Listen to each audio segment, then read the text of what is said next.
I should have listened to my son the first time he said it, but I didn't. At first, I thought it was just his imagination, the way little children always fear the dark. But soon the crying became screaming, and the fear in his eyes was too real to ignore. Now, standing in his dimly lit bedroom, my heart pounded as I stared at the bed. Something was under there, and whatever it was watching us. It all started when we moved into the house on Church Street, a large, beautiful duplex with a spacious compound, a dream home.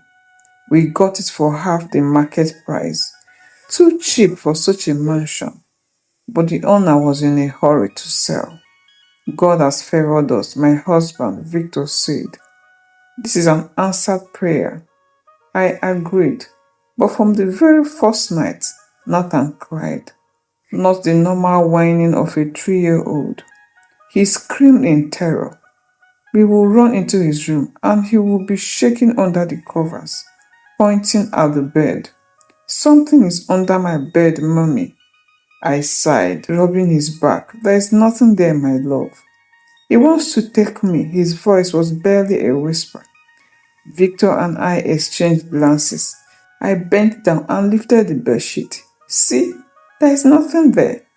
But Nathan only crawled deeper into my arms, his tiny body trembling. I thought it was just a phase, until the nightmares began. I started waking up at 3 a.m. every night, drenched in sweat, my heart racing. In my dreams, I saw Nathan standing at the edge of the bed, staring down at something. And then, a long bony hand would shoot out, grabbing his leg, dragging him under. I would wake up gasping, my chest tight with fear. Then one night, I woke up to the sound of whispering. It was coming from Nathan's room. I rushed in and found him sitting on the bed, his head tilted as if listening to someone. Nathan, I called softly. He turned to me, his eyes wide, glassy. Mommy, he is here. My blood ran cold. Who?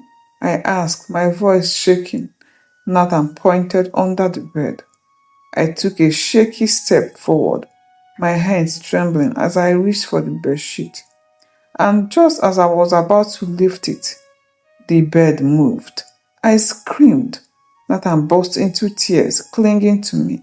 The room suddenly felt cold. The air was thick, heavy, suffocating. Victor ran in, his face alarmed. What is happening? I could barely speak. My entire body was frozen with fear. Something was under the bed, and it was alive. I couldn't breathe. The room felt suffocating, heavy, like something unseen was pressing down on my chest. Nathan sobbed in my arms as Victor stood frozen at the doorway. What is wrong? He asked again, his voice sharper now. I swallowed hard, my throat dry. My hands trembled as I pointed at the bed. It had moved. Victor frowned and walked towards it. I wanted to stop him. Every instinct in me screamed, don't look under the bed. But he was already kneeling. With slow, deliberate movement, he grabbed the edge of the bedsheet and lifted it. We both leaned in, and that's when we saw it. At first, there was only darkness. Then, two glowing red eyes stared back at us. I gasped and stumbled back, my heart slamming against my ribs. Victor jumped to his feet, pulling Nathan and me towards the door. The temperature in the room dropped instantly. A foul stench filled the air, like rotten flesh. Nathan screamed again, gripping my clothes tightly. It is angry. Victor grabbed a torchlight from the table and shone it under the bed. Nothing. The red eyes were gone. But I knew what I had seen. We all did. Something was living under my child's bed, and it was watching us. The next morning, I refused to step back into that room. We need to pray, I told Victor. This is not normal. He was silent for a long time before he finally sighed. I will call Pastor Emmanuel. When the pastor arrived, I wasted no time explaining everything. The strange nightmares, the bed moving, the red eyes in the dark. Pastor Emmanuel's face grew serious. He turned to Victor. Did the owner of this house tell you its history? Victor frowned. No. Why? The pastor sighed. Because something evil is in this house. A chill ran down my spine. What do you mean? I asked. The pastor placed a Bible on the table. Last night, I prayed before coming here.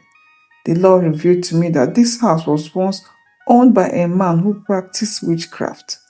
He made sacrifices right in that very room. I felt sick. He continued. When he died, his spirit remained. That's why your son is the target, because evil always targets the innocent. Tears welled up in my eyes. I hugged Nathan tightly. What do we do? I whispered.